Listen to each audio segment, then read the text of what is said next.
Esse é o combo Tite, né? É o combo Tite. O Tite é assim. Não vai mudar. Não vai mudar, esquece. Vai ser sempre assim. A gente vê a escalação e tal, vem aquelas prévias e Ayrton Lucas. Mas jogou todos os jogos, exceto quando estava machucado, jogou Léo Pereira improvisado durante a Copa América. Aí você imagina, pô, voltou o uruguaio, o Vinha não jogou todas as partidas, ficou de fora na reta final da Copa América. Se está em condições, vai ser o Vinha, né? Até para preservar um pouco o outro que não está na fase boa e vem jogando todos os jogos. Não, Ayrton Lucas. O Léo Ortiz não teve 3 jogos, assim, uma mini sequência como zagueiro. E eu acho que ele tem que ser zagueiro, não volante do Flamengo. Ele jogou numa emergência, é outra posição, é diferente. Acho que para ser um volante, ele precisaria de mais tempo de adaptação. É outro posicionamento, a maneira que você recebe a bola, a maneira como você vê o campo, a maneira como você participa do jogo. Você sai de ser um dos últimos para ser o cara que joga no meio, entre o meio-campo e a defesa, fazendo um papel que você se aproxima do ataque, eventualmente, enfim. Ele queria o jogador. Ele queria o jogador, ele levava para a seleção, mas não usa o cara. É realmente estranho demais, sabe? Mas é assim, isso aí vai ser sempre assim. Não vai mudar, não vai mudar. É o jeito do cara trabalhar. Não que eu concorde, mas não vai mudar, não. O João Antônio Silva Ramos, André, até falou aqui, ó. Bom dia, parabéns pelo trabalho.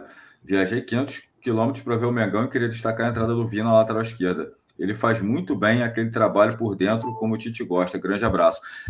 E inclusive o lance do gol do Pedro, né, surge também, começa com o Vinha, né, que acha o Arrascaeta ali no meio e depois o Arrascaeta dá assistência. Eu acho que pode ser o modo do Tite gerir o elenco, André, mas às vezes ele tem que pensar um pouquinho nele próprio também, né, porque fazer o time render mais, melhorar a saída de bola, beneficia o Flamengo e beneficia ele também, né, e algumas coisas parecem ser muito óbvias algumas vezes, né. Mas eu acho que nesse jogo teve a questão lá do desgaste do Vinha. Deve ter pesado muito. Para um cara como Bielsa, que todo mundo sabe que é um grande treinador, excepcional treinador, mas ele é uma das críticas que se faz aos trabalhos dele é que ele esgota os jogadores fisicamente e mentalmente, né, pelo nível de exigência que ele coloca nas equipes. Aí muitas vezes a equipe dele vai lá, lidera e tal, e chega na reta final, vai ladeira abaixo porque não segura a consistência do jogo. Para um cara desse que é tipo Jorge Jesus, não tem conversa, não tem cansaço e tal, ele chega e fala que o cara tá com esgotamento no músculo, devia ser alguma coisa que não era uma lesão, mas devia ser uma coisa que devia... tanto que ele ficou fora do jogo mais importante, né, que foi a semifinal. O Vinha não jogou, foi jogar depois o jogo de terceiro lugar.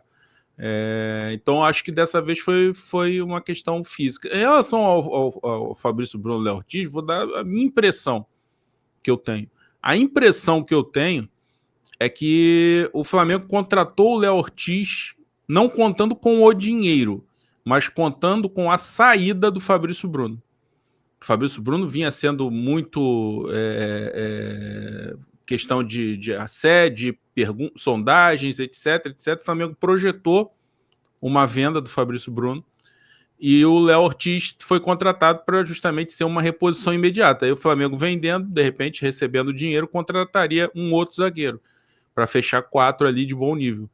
E a partir do momento em que o Fabrício Bruno foi convocado para a seleção e não saiu, o Tite meio que se perdeu nessa questão. E eu acho que o Fabrício Bruno, por conta dessa imprecisão do Flamengo, o Fabrício Bruno acaba sendo beneficiado também. Porque é um time que perde muito a bola e tem muito bate-volta. O adversário tem muito contra-ataque contra o Flamengo.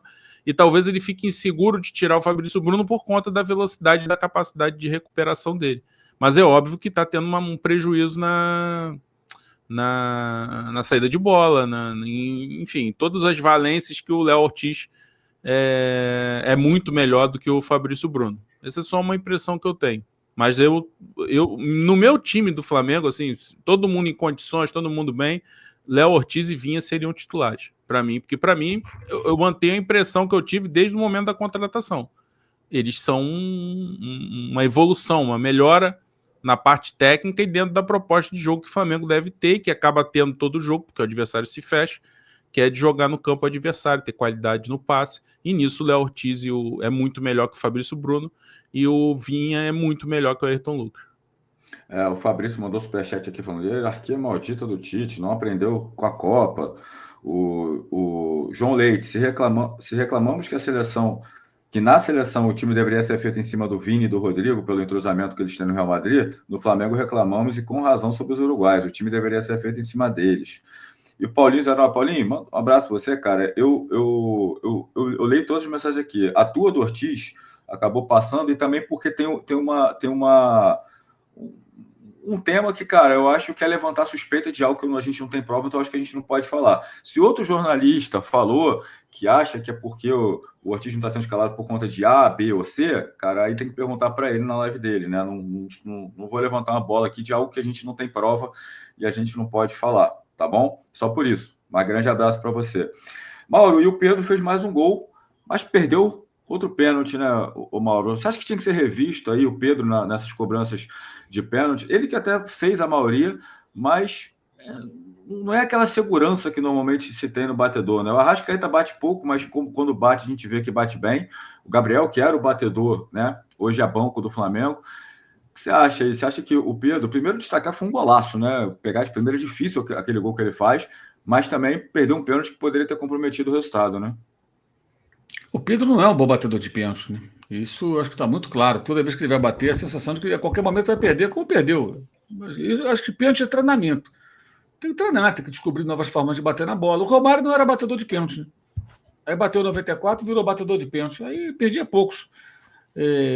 Por exemplo, né? Não batia, passou a bater. O Pedro, ele treina e vira um bom batedor, então desiste.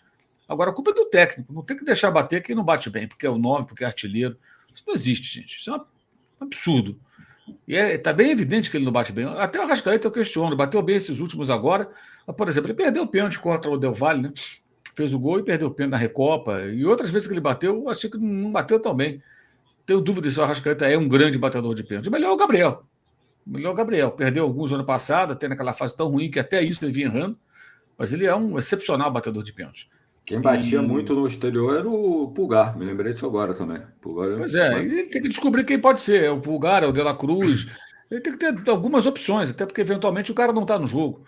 E essa opção do Pedro, ela só se justifica, ela não se justifica, ela se explica, entre aspas, porque ele é o goleador. Então o artilheiro tem que bater.